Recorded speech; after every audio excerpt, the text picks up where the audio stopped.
Adaptations. This topic is taken from the chapter of organism and environment.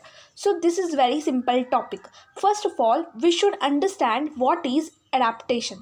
Let me explain in a simple language. Basically, adaptation is the adjustment to new environment. Okay, adjustment to the changes in the environment is called as adaptation. Okay, basically we have to adjust to some changes.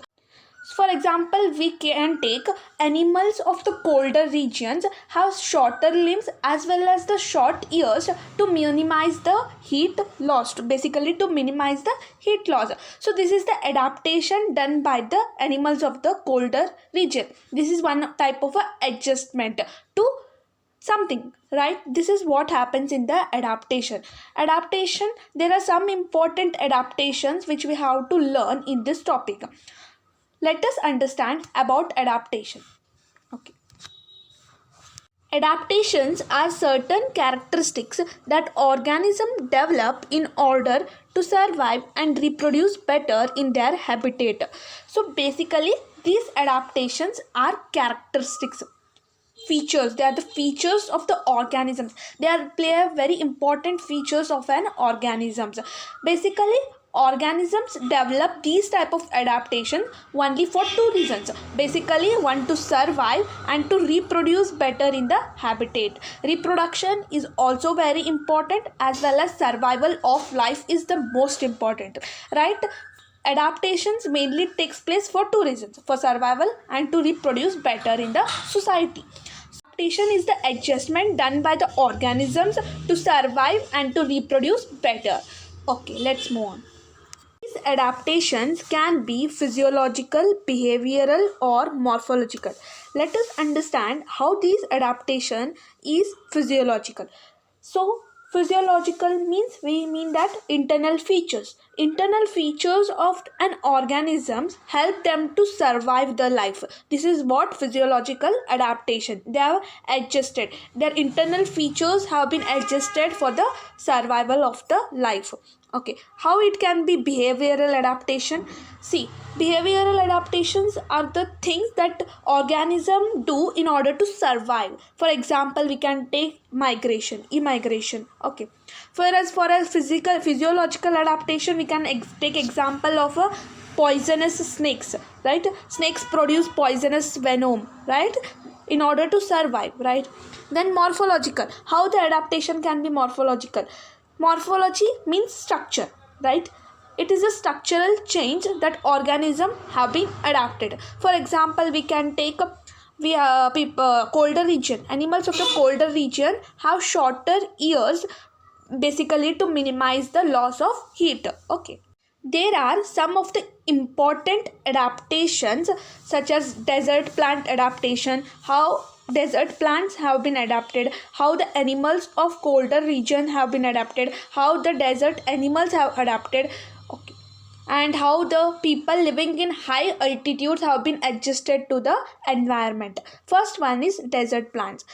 These plants have thick cuticle on their leaf surface and stomata arranged in deep pits to reduce the water loss. Stomata plays very important role in the desert plant. Basically, desert plants have stomata in their leaves. Stomata are the tiny holes present on the surface of the leaves. They basically help in the control of water loss. Basically, desert plant have thick cuticle on their leaf surface. Okay. For example, you can take cactus. Cactus have thick cuticle on the leaf surface, which is very important, whereas stomata are arranged in the deep pits to reduce the water loss.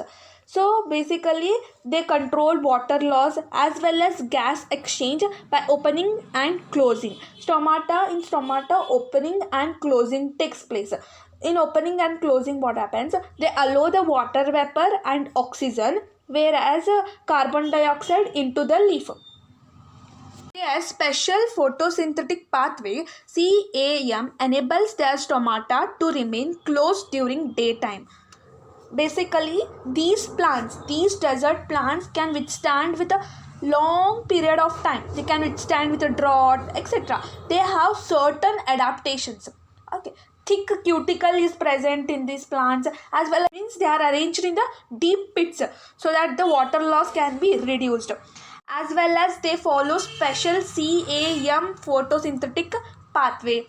CAM pathway helps them to keep their stomata closed during the daytime so that they can reduce the loss of water, and they keep the stomata open during the night time.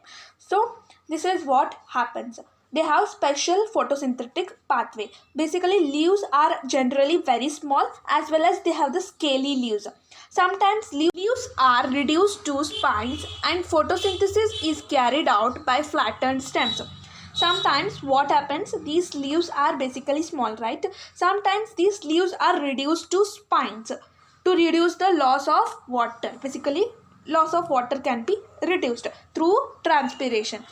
Then they generally have an extensive root system as well as smaller shoot system. These leaves are reduced to spines, whereas photosynthesis is carried out by the flattened stems. Flattened stems carry out the photosynthesis. Animals of colder region. Let us understand how the colder regions animals have been adapted or adjusted to environment. Basically, these type of animals have shorter limbs and ears to minimize the heat loss. This is Alien's rule, and the body is covered by thick fur to reduce the heat loss. Animals of colder regions have shorter limbs as well as shorter ears so that they can minimize the heat loss, because in colder region what happens, there is very cold. So to reduce the cold, what they do, they have shorter limbs and short ears so that they can they can be away from the cold and can have little heat in the body. So their body is mainly covered by the thick fur. What is thick fur? Fur is the hair that grows on the body surface. Okay, so because they have hair on their surface, loss of heat is also minimized. Heat loss does not take place because they have thick fur, soft hair that basically grows on the surface. Okay, then their body has a thick layer of fat blubber below their skin that acts as an insulator to minimize the heat loss. Basically, they have thick fat below their skin, right? That basically act as a power supply to minimize the loss of heat in the body. So basically, animals of colder region have shorter limbs, shorter ears, minimize the heat loss, because there is very much cold.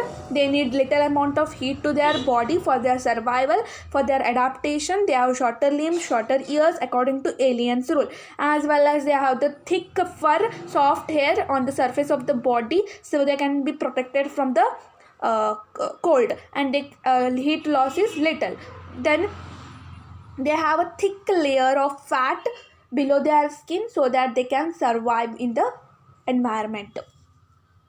People living in high altitudes have high RBC production and increased breathing rate. This is the adaptation mainly done by the people who live in high altitudes. So high altitudes, for example, we can take Pahadi people who live in the mountains, right?